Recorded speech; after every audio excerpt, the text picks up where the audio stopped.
Assalamualaikum warahmatullahi wabarakatuh. Perkenalkan, nama saya Nisrina Liani dari NPM 244820111010. Di sini saya akan menjelaskan apa itu integumen. Sistem integumen adalah organ tubuh terbesar yang membentuk penghalang fisik antara lingkungan eksternal dan lingkungan internal, berfungsi untuk melindungi dan memeliharanya. Selanjutnya di sini saya akan menjelaskan integumentary system. Integumentary system ada kulit. Kulit terbagi lagi menjadi 3. Yang pertama ada epidermis, dermis, dan hipodermis. Selain kulit, di sini juga ada kuku. Kuku terbentuk sebagai lapisan keratin dan muncul di ujung jari tangan dan kaki. Pertumbuhan kuku dimulai dari matriks kuku yang menciptakan sel-sel baru dan mendorong sel-sel lama keluar ke bagian distal. Rambut berasal dari epidermis tetapi akarnya tumbuh jauh ke dalam dermis. Struktur terbagi menjadi batang rambut yang terlihat dari luar dan folikel rambut di dalam kulit. Folikel rambut memiliki struktur rumit yang berisi umbi rambut, menjadi rambut terminal yang lebih tebal dan bergantung pada hormon. Kelenjar ada 4 jenis: kelenjar eksokrin dalam kulit manusia, kelenjar sudefera, kelenjar sebasea, kelenjar serumen, dan kelenjar susu. Kelenjar keringat juga dikenal sebagai kelenjar keringat dibagi lagi menjadi kelenjar ekrin dan apokrin. Selanjutnya di sini ada mata. Kegunaan mata adalah organ indera pada manusia dan hewan yang berfungsi untuk melihat atau menangkap cahaya dan mengubahnya menjadi sinyal listrik yang dikirim ke otak untuk diproses menjadi penglihatan. Mata juga memungkinkan untuk melihat warna, bentuk, dan bergerak serta mengenali wajah dan membaca. Mata terdiri dari kornea. Kornea adalah lapisan transparan yang terletak di bagian depan mata. Lapisan ini memiliki fungsi penting dalam menjaga mata dan bahaya fisik dan lingkungan eksternal. Mata depan atau anterior chamber. Bilik mata depan atau anterior chamber adalah ruang yang terletak di antara kornea dan iris dalam struktur mata.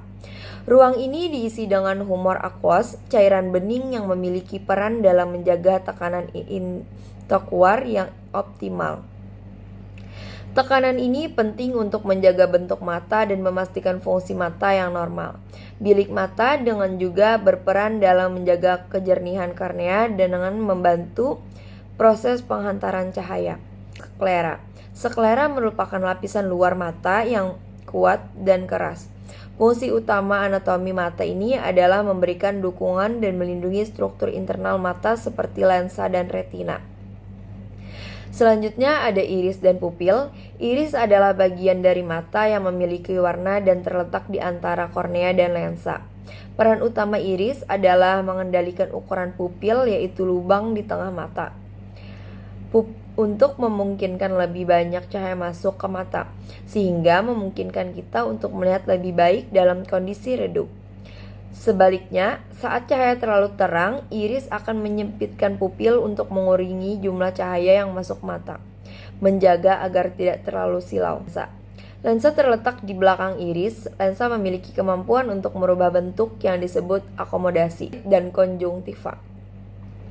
Koroid terletak di bawah retina dalam struktur mata. Koroid mengandung banyak pembuluh darah yang membantu menyediakan suplai nutrisi yang diperlukan untuk menjaga retina. Ada konjungtiva, lapisan tipis yang melapis bagian depan mata dan bagian dalam kelopak mata. Selanjutnya ada badan vitreous subtraksi gelatinous yang mengisi sebagian besar bagian tengah mata. Selanjutnya ada retina dan saraf optik.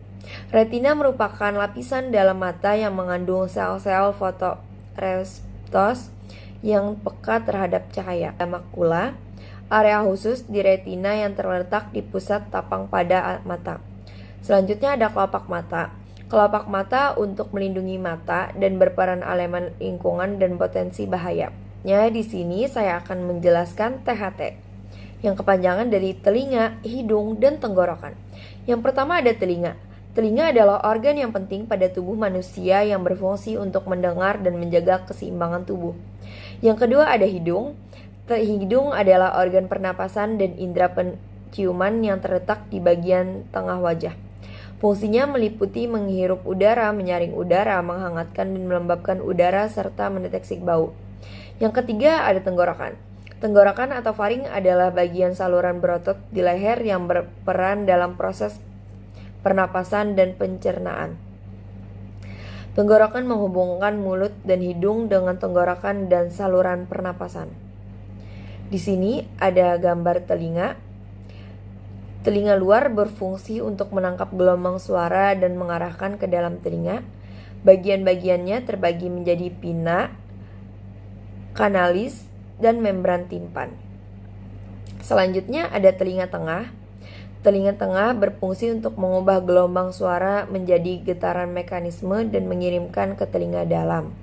Bagian-bagiannya ada oskula sama tuba eustachius. Telinga dalam berfungsi untuk mengubah getaran menjadi sinyal listrik dan mengatur kesinambungan